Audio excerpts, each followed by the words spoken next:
नमस्कार, मैं हूं प्रभु चावला। 70 साल के बाद एक बार फिर से हिंदी चीनी भाई भाई की गूंज सुनाई दे रही है। हमारे प्रधानमंत्री नरेंद्र भाई मोदी 7 साल के बाद चाइना की यात्रा करके लौटे हैं। इस यात्रा के दौरान विश्व भर के नेताओं से उन्होंने बातचीत की, परंतु भारत के लिए सबसे इम्पोर्टेंट ये थी कि चाइना से उनकी क्या बातचीत हुई। इसी विषय पर हम डिस्कस करेंगे और बात करेंगे आज की प्रभु वाणी में। एक कहावत है कि दूध का जला छाछ को भी फूंक फूंक कर पीता है। क्या मोदी जी ने ये अपने ऊपर इम्प्लीमेंट किया या इस बात को ध्यान में रखा जब उन्होंने वहाँ पर उनके साथ डिक्लेरेशन साइन की? क्योंकि चाइना का रिकॉर्ड इतना अच्छा नहीं है। हर बार जब भी हमने उनके तरफ दोस्ती का हाथ बढ़ाया है, उन्होंने हमारे साथ हमेशा धोखा किया है। एक डिक्लेरेशन साइन हुई, तियानजिन डिक्लेरेशन का नाम दिया गया उसको। उसके अंदर 6 बातें कही गई हैं। 6 बातें क्या? सबसे बड़ी अच्छी बात जो भारत के पक्ष में थी कि पहली बार इस डिक्लेरेशन के अंदर चाइना ने आतंकवाद की आलोचना की है कि हम लोग मिलकर के दोनों किसी तरह का भी आतंकवाद हो उसकी भर्त्सना करते हैं, कंडेम करते हैं। ये पहला पॉइंट था उसके अंदर। दूसरा था कि हम लोग शांति और स्थिरता के बॉर्डर पर जो हमारी झगड़ा चल रहा है, जो दूसरा उसके अंदर बात ये थी कि अब से हम शांति और स्थिरता बनाए रखेंगे बॉर्डर के ऊपर। ये दूसरा प्रॉमिस एक दूसरे से किया गया है, नई बात नहीं है परंतु किया गया दोबारा से। तीसरा क्या है कि आर्थिक सहयोग में हम व्यापार का संतुलन बनाए रखेंगे। मैं फिर बाद में बताऊंगा कि इसका मतलब क्या है कि इकोनॉमिक ऑपरेशन के ऊपर जो भी हमारा बैलेंस है, पेमेंट है या जिस तरह का व्यापार हमारा चल रहा है, उसके अंदर हम सहयोग भी करेंगे और बैलेंस भी बना करके चलेंगे। चौथा जो उनका कहना था, रिस्टोर जी किया। अभी तक हमारी फ़्लाइट वहाँ पर जा नहीं रही थी, चाइना से यहाँ पर फ़्लाइट नहीं आ रही थी, यहाँ से वहाँ नहीं जा रही थी। तो एकदम एयर कनेक्टिविटी उन्होंने रिस्टोर कर ली है, जिससे कि भारत के व्यापारी वहाँ जा सकते हैं और चाइना के लोग भी यहाँ पर आ सकते हैं, क्योंकि वीज़ा भी लगभग बंद था, इंडियन टूरिस्ट भी नहीं जा सकते थे। और बाकी जो है आपस में हम पारस्परिक विश्वास पैदा करेंगे। हम लोगों के ऊपर विश्वास नहीं, एक दूसरे के ऊपर विश्वास नहीं करते थे, तो हम ऐसे कदम उठाएंगे जिससे म्यूचुअल ट्रस्ट एक दूसरे के ऊपर बढ़े। और उसके बाद क्षेत्रीय सहयोग की बात भी हुई कि रीजनल देश के अंदर हम ये देखें कि इस क्षेत्र के अंदर हम भारत के साथ मिलकर के किस तरह अपनी डोमिनेंस बना सकते हैं। जो अमेरिका जब से तेज हुआ है, तो रशिया को साथ लेकर के रीजनल हमारी यूनिटी कितनी बढ़ सकती है, इसके ऊपर भी डिस्कशन हुआ है। और सबसे इम्पॉर्टेंट बात ये भी हुई, कैलाश मानसरोवर की यात्रा जो स्थगित थी उसको खोलने की बात दोबारा से की गई है और वहाँ पर काफ़ी फैसिलिटीज दी जाएगी। ये तो रही कागज़ की बात कि कागज़ में क्या लिखा गया। कागज़ पढ़ने से ऐसा लगता है एक बार फिर से हम अच्छे दोस्त बन गए हैं, बैठ के हम इकट्ठा खाना खाएंगे। क्योंकि जैसे दिखता है कि पिछले कई सालों से मोदी जी और चाइना के जो अपने जिनपिंग साहब हैं, उनके साथ उनकी दोस्ती थी, परंतु दोस्ती कई बार धोखे में बदल गई, बातचीत भी बंद हो गई। तो इस नई जो हमारी एक बॉनहामी बनी है, जिसको हम कहते हैं कि एक दूसरे की दोस्ती की बढ़ते की, जो वहाँ पर दिखाया गया, जिस तरह की बातचीत हो रही थी, जिस तरह के टीवी हमारे पर क्लिप्स आए हैं, ऐसे लगता है कि बड़ी खुल के बात हुई होगी। हालांकि चाइनीज़ बोलते कम हैं, हमारे यहाँ ज़्यादा दिखाया जाता है, परंतु इसका रिजल्ट तो बाद में ही पता लगेगा। अब ये देखना है कि हमारा इतिहास क्या बताता है कि चाइना के ऊपर हम भरोसा कर सकते हैं या नहीं। चाइना से हमारी संबंध किस तरह के रहे हैं, चाइना से हमारी प्रॉब्लम क्या है, क्या हम चाइना के साथ दोबारा मिलकर के जो बॉर्डर पर हो गया है, जो हमारी लाखों किलोमीटर ज़मीन उन्होंने कब्जा कई सालों से कर रखी है, क्या उसके ऊपर कोई स्थिरता आएगी या उनमें से कुछ हमारे को वापस मिलेगा? चाइना क्या हमारा जो पाकिस्तान के साथ सपोर्ट चल रही है उनकी, चाइना को उन्हें हथियार दिए और ऑपरेशन सिंदूर में हमारे खिलाफ उनका प्रयोग किया गया, क्या चाइना पाकिस्तान को हथियार देना बंद करेगा हमारे खिलाफ? इन सभी पर विषयों पर आगे जाकर के पता लगेगा। परंतु तो चाइना का इतिहास बताता है कि जिस थाली में वो खाता है उसमें सुराख भी जरूर करता है। अभी आप इतिहास देखकर 2014 से जहाँ पर जब मोदी जी आए, तब से मोदी जी और जिनपिंग की 22 बार मुलाकात हो चुकी है। मेरे को नहीं लगता कि दो देश के ऐसे नेता 22 बार मिले होंगे। उसका कारण यही है कि दोनों देशों में पॉलिटिकल स्टेबिलिटी है। मोदी जी पिछले 10 साल से हमारे प्रधानमंत्री हैं और जी पिन अपने कई सालों से वहाँ पर अध्यक्ष बने हुए हैं, इसलिए हर मीटिंग में उनकी मुलाकात हो जाती है। 22 बार मिलने के बाद भी, हालांकि अहमदाबाद में सबसे पहले आए जब मोदी जी बने 2015 के अंदर जिनपिन वहाँ पर आए, वहाँ पर झूले पे बिठाया गया, वहाँ पर साबरमती आश्रम या वहाँ पर जो नया उनका एक फ्रंट बना है नर्मदा का, उसके सामने काफ़ी अच्छी तरह से दिखाया गया। पर 2 साल के बाद क्या हुआ, सिक्किम के अंदर क्या अटैक किया उन्होंने, ये देखने को सबको पता है। अब ये देखना है कि किस तरह की स्टेटमेंट है। अब जो इसके अंदर जितने नेता आए हुए थे 12 लोग थे, इसको कहते हैं Shanghai Cooperation Organisation, SCO। SCO की ये मीटिंग हमारे लिए बड़ी इंपॉर्टेंट थी, क्योंकि अगर हम पॉजिटिव देखने की कोशिश करेंगे इसके अंदर 12 देश हैं। 12 देश में चीन है, भारत है, रूस है, पाकिस्तान है, कजाकिस्तान है, किर्गिस्तान है, तजाकिस्तान है, उज़्बेकिस्तान है, ईरान है और बेलारूस है। आप देखेंगे नामों से पता लगेगा मुस्लिम बाहुल्य वाले देश इसके अंदर ज़्यादा हैं। जब पिछली बार अप्रैल के अंदर राजनाथ जी हमारे डिफेंस मिनिस्टर वहाँ गए थे SCO की डिफेंस मिनिस्ट्री कॉन्फ्रेंस के अंदर, उसके अंदर जो पहलगाम के अंदर आक्रमण हुआ था उसको कंडेम करने की बात के ऊपर चाइना ने ऑब्जेक्शन किया था और नहीं होने दिया था। राजनाथ जी को अकेले पड़ गए थे, उसके अंदर बोलना पड़ा।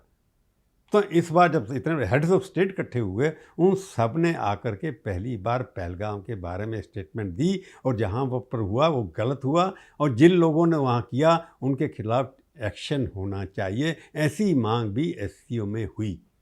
ये भारत की कह सकते हैं हम कूटनीतिक विजय थी। उसने हालांकि बलूचिस्तान का नाम उन्होंने डाल दिया, परंतु हमारे लिए कहा कि हम एक्शन लेंगे, इन लोगों को आइसोलेट करेंगे जिन्होंने किया है। इस तरह की बात कोई उन्होंने बलूचिस्तान के बारे में नहीं कही। 1954 के अंदर पंचशील जारी किया। पंचशील के अंदर क्या बातें थी कि एक दूसरे के प्रति सम्मान और उसकी बहुमुखता का हम सम्मान करेंगे। दूसरा, एक दूसरे के खिलाफ ताकत का प्रयोग नहीं करेंगे, ये सिग्नेचर हैं। दूसरा, आंतरिक मामलों में बिल्कुल भी हस्तक्षेप नहीं करेंगे। समानता से एक दूसरे के इक्वल दृष्टि से देखेंगे, हम दोनों बराबर हैं। ये उसके पीछे अंडरलाइनिंग प्रिंसिपल था, सिद्धांत था कि हम कोई बड़ा नहीं है, हम छोटे नहीं हैं। और उसके बाद ये था कि हम दोनों को अधिकार है शांतिपूर्ण तरीके से रहें अपने अपने देश को, कोई खतरा नहीं हो। उसके बाद क्या हुआ, 1962 में अटैक कर दिया, कब्जा कर लिया। तो ये जितने सैन्य हुए हमने उनको रिकग्निशन दी। नेहरू जी वहाँ पर गए, पहले प्रधानमंत्री जा कर के बातचीत की, उसका रिजल्ट ये निकला कि उन्होंने आकर के कब्जा कर लिया हमारे पर। हम अभी तक भुगत रहे हैं उसको। उसके बाद संबंध बिल्कुल ख़त्म हो गए, झगड़े छोटे मोटे होते रहे, बातचीत होती रही, एम्बेसडर हम लोगों ने विड्रॉ कर लिए। जब 1976 के अंदर पहली बार इमरजेंसी के दौरान मिसेस गांधी ने वहाँ पर एम्बेसडर दोबारा से रिस्टोर किए, पीछे बात होती रही होगी, परंतु आना जाना बंद था। राजीव गांधी पहले प्राइम मिनिस्टर थे तो 1988 में चाइना में गए, मैं भी उनके साथ गया था उस विजिट के अंदर। काफ़ी अच्छी बातचीत हुई थी, काफ़ी अच्छी सी बात होती रही। 91 के अंदर शायद प्राइम मिनिस्टर वहाँ के इंडिया के अंदर के भी आए थे, नरसिम्हा राव तो प्राइम मिनिस्टर बन गए थे। परंतु प्रॉब्लम की बात होती है कि जब भी आपने यहाँ पर काम करने की कोशिश की, जब 1998 के अंदर हमने परमाणु परीक्षण किया तो चाइना ने सबसे पहले ऑब्जेक्शन किया हमारे ऊपर कि ये नहीं होना चाहिए, ये शांति के खिलाफ है। तो इसलिए मेरे को लगता है कि जब चाइना के साथ आप बातचीत करते हैं, अब 88 के अंदर राजीव गांधी वहाँ पर आ गए, फिर वही साइन हुआ कि हम शांति से रहेंगे, हम किसी पर कब्जा नहीं करेंगे, हम बॉर्डर के ऊपर बातचीत करेंगे। एम्बेसडर लेवल की बातचीत होती रही, यहाँ के NSA वहाँ पर एम्बेसडर बनकर गए, उसके बाद कांग्रेस से NSA आया, उन्होंने भी वहाँ पर बातचीत करनी शुरू की, परंतु रिजल्ट क्या निकला, ज़ीरो, अंडा। बॉर्डर के ऊपर आज तक ना वो आगे बढ़े ना हम उनको पीछे ले कर पाए। तो चाइना जो कहता है, कथनी और करनी में बहुत फ़र्क है, पिछले सालों का इतिहास बता रहा है। उसके बाद क्या होता है, 2003 में वाजपेयी जी गए, मैं उस विजिट में भी शामिल था। काफ़ी बातचीत होती रही, छुप करके होती रही वहाँ पर। तो अल्टीमेटली वाजपेयी जी ने प्रेशर डाल करके, क्योंकि सिक्किम उस वक्त कंटेंशन था, झगड़ा होता था, चाइना ने पहली बार सिक्किम को भारत का अंग माना। वाजपेयी जी वहाँ पर कूटनीतिक विजिटें करके आए थे। तो हमने कहा कि जो बॉर्डर के ऊपर है उसके और हम चीज़ थोड़ी हमने कंसेशन दिए कि हम थोड़ा आगे बढ़ेंगे, लाइन ऑफ कंट्रोल जो एक्चुअल कंट्रोल है LAC जिसको बोलते हैं उसके ओर बातचीत करना शुरू करेंगे। तो 2003 में तो ये हुआ। उसके बाद प्रॉब्लम फिर शुरू होती है। 2010 में जिनपिंग हिंदुस्तान में आए। क्या कहा उन्होंने? Closer development relationship Manmohan Singh के साथ हमने साइन करेंगे। क्लोजर डेवलपमेंट रिलेशनशिप एक बड़ा ऐसा शब्द है जिसके अंदर कुछ भी कर सकते हैं। डेवलपमेंट क्या हुआ? 2006 में चाइना के साथ हमारा व्यापार केवल $3 बिलियन का था और 2010 में बढ़ करके वो $70 बिलियन हो गया। इतना एकदम तरक्की हुई, व्यापार की हुई। नुकसान ये कि चाइना अपना माल बेचना चाहता था। जहाँ किसी दुकान में जाओ, यहाँ पर आजकल सुई धागा से लेकर के आपको कोई भी टायर जो है, कुछ चीज़ें, बच्चों के खिलौने हैं, सब मेड इन चाइना मिलते हैं। तो चाइना के हित में था कि हमारी मार्केट इतनी बड़ी है, उनका मैन्युफैक्चरिंग सबसे ज़्यादा है, तो स्वार्थ की दृष्टि से उन्होंने हमसे फैसला किया, शांति की और बॉर्डर पे थोड़े दिन की शांति रखी ताकि उनका ट्रेड बढ़ता चला जाए। फिर क्या हुआ? 2018 में चाइना मोदी जी गए। उससे पहले 2015 के अंदर जिनपिंग हमारे यहाँ आए। गुजरात में पहली बार उनको बिठाया गया, स्वागत किया, बहुत अच्छा। परंतु 2017 के अंदर डोकलम शुरू हो गया, सड़कें बनानी शुरू कर दी उन्होंने। फिर 2019 में हमारे जिनपिंग साहब फिर आए वापस। 2019 में हमारे जिनपिंग साहब महाबलीपुरम आए, बहुत स्वागत हुआ उनका, साउथ इंडियन तरीके से इनका स्वागत किया गया। और 2020 में फिर धोखा। क्या किया उन्होंने? गलवान पे जाके कब्जा करने की कोशिश की। तो सवाल ये उठता है कि इतनी हिस्ट्री है हमारी उनके खिलाफ कि जब भी हम उनसे फ़ायदा करते हैं वो हमारे को धोखा देने की कोशिश करते हैं। चाइना और मित्रता दोनों एक दूसरे के दुश्मन हैं। चाइना का केवल इंटरेस्ट है कि एशिया के अंदर सबका नेता बन के रहे। रशिया से दोस्ती इसलिए है कि दोनों की सिद्धांत, उनकी वाद, जिसको कहते हैं कम्युनिज्म, वन पार्टी रूल का सिस्टम है, इसलिए दोनों मिलकर के चलना चाहते हैं। पर हमारे साथ क्यों मार्केट है, इसलिए कभी गरम कभी नरम के बातें चलती रहती हैं। चाइना ने हमारे को रॉ मटेरियल देने से हमेशा मना किया है। वो कहते हैं हम कंप्लीट मैन्युफैक्चर करके आपको, जो गाड़ियाँ हों, चाहे एयर कंडीशनर हो, चाहे टीवी हो, चाहे कोई और चीज़ें हों, हम आपको कंप्लीट यहाँ से बना करके भेजेंगे, कच्चा माल नहीं देंगे जिससे आप वहाँ पर बनाएं। ये सारे देशों के लिए उनकी है। तो चाइना को फिर लगता है, क्योंकि अब कारण क्या है? चाइना के दोस्ती करने का कारण ये भी है कि उनका रेट ऑफ ग्रोथ 4% पे आ गया है और भारत लगभग 7.5% ग्रोथ कर रहा है। हालांकि उन्होंने कहा कि हम दोनों को 280 करोड़ के लोग जो हैं दोनों मिल करके अगर काम नहीं करेंगे तो हो सकता है कि पाश्चात्य के लोग जो है हम पर कब्जा कर लें।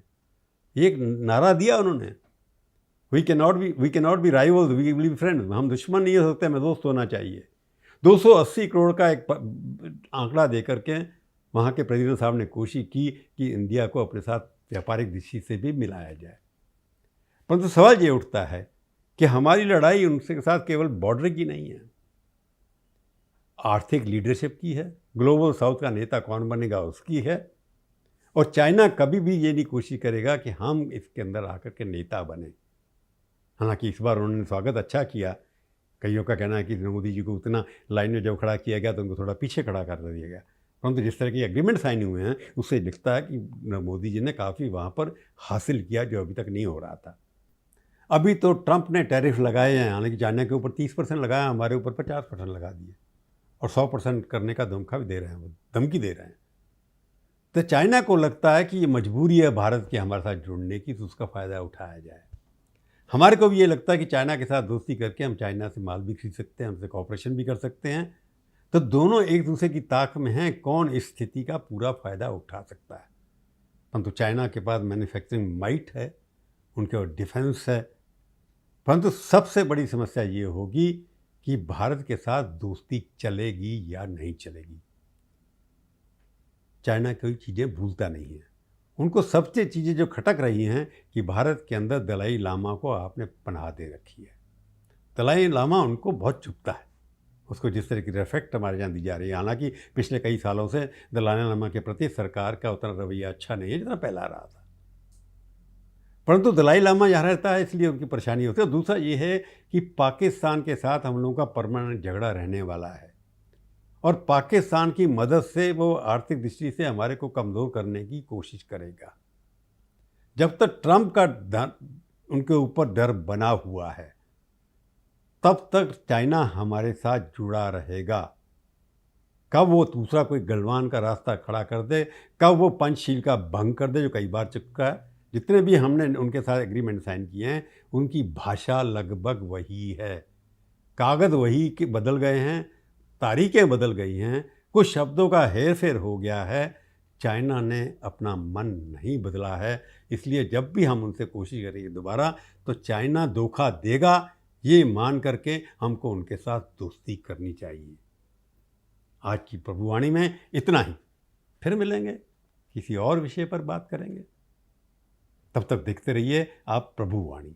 जाते जाते एक और प्रार्थना जो मैं हर रोज़ करता हूँ, आप मेरे YouTube चैनल को देखिए, सब्सक्राइब करिए, दोस्तों में बांटिए, टिप्पणी लिखिए, कोई और सुझाव दीजिए, अच्छे बुरे मीठे कड़वे तीखे, मैं उनको पढ़ने की कोशिश करूँगा और बिल्कुल भी बुरा नहीं मानूंगा, उससे मेरे को प्रोत्साहन ही मिलेगा। धन्यवाद।